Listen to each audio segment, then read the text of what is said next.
Hey guys, welcome back to the channel. So I've been a physician assistant for about 4 years now. And for the last few years, I've worked as a PA in hospital medicine at my local hospital. And working in a hospital, you see a very wide range of people. You never really know what you're gonna get, especially here in Kentucky. And once you've worked in hospital medicine long enough, you begin to learn who your frequent flyers are. For those unaware, a frequent flyer is somebody who comes to the hospital over and over again. Sometimes it's people who come to the ER for the same problem over and over again. And other times it's those hypochondriacs who come to the ER for the slightest cough and think they're dying because they watched some episode of House. In many cases in my hospital, I see people all the time for, IV drug use, alcohol abuse, shortness of breath from smoking so much. Now, for most of these people, a lot of their problems are self-induced. You would expect somebody who has smoked a pack a day for the last 50 years to have shortness of breath. You expect somebody who has uncontrolled diabetes and obesity to develop heart disease. These things are expected when you work in a hospital. The things that you don't expect are the ones who are otherwise completely healthy and then suddenly have something go wrong. The case that inspired this video happened to me a couple weeks ago, but I just can't let it go. I had a patient come to the ER for complaints of increased mental fog and mild intermittent confusion. The story goes, this guy in his mid-50s who works in computer software here in town for the last decade or so. For the last week or so, he's been complaining of just increased mental fog that had progressively gotten worse over the last week or so. It wasn't until a week later that he had symptoms of having trouble remembering where certain keys were on a keyboard, which is obviously unusual for somebody who would work in computers all day, every day.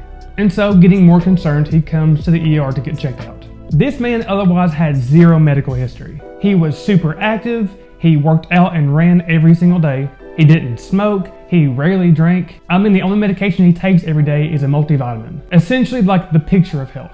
So if you come to the ER, at least our ER, for any sort of new neurologic symptoms or increased cognitive issues, you get yourself either a CT scan of the head or an MRI of the brain. So the ER doctor goes ahead and orders the scan and then goes ahead and calls us for admission, if nothing else, just for an overnight observation. So I go to the ER to see this guy, and of course I corroborate all of what the ER doctor had said. Legit, no medical history whatsoever, nothing abnormal on exam. The guy is otherwise super healthy.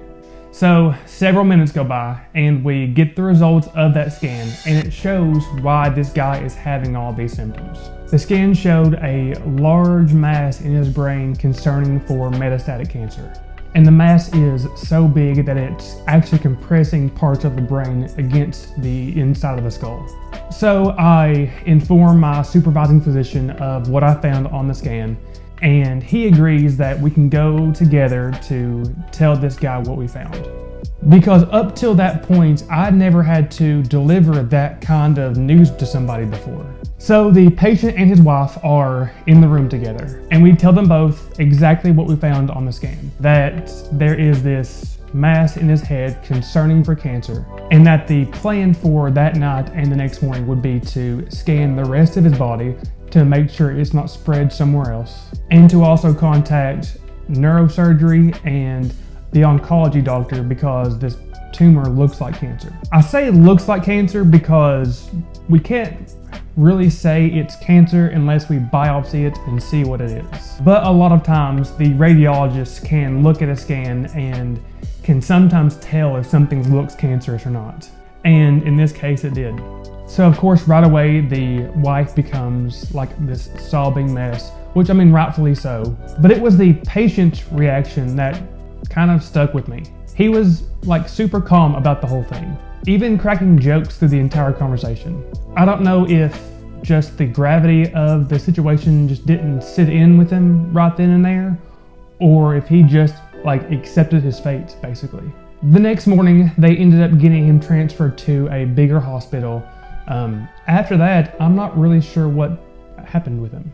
And ever since this case, all I can think about is just how unfair life can be. As I said in the beginning of the video, I see people all the time who come to the ER who have basically just like abused their body, whether it be through smoking, alcohol abuse, or just not taking care of themselves. And then they come to the hospital for the results of that neglect, only for us to treat them, discharge them, and them just not change their lifestyle whatsoever and come right back. Rinse and repeat. But then you get people like this guy who on paper did everything correctly. He just got a bad roll of the dice. It's just a sobering reminder of how just unfair life can be. I tell you this whole story to remind you of this. It doesn't matter what plans you have for your life or how much time you think you have left on this planet. The truth is that none of us have any idea. So we should make every moment we have matter. But guys, that's all for today. If you would, like the video, subscribe to the channel, and as always guys, have a good one.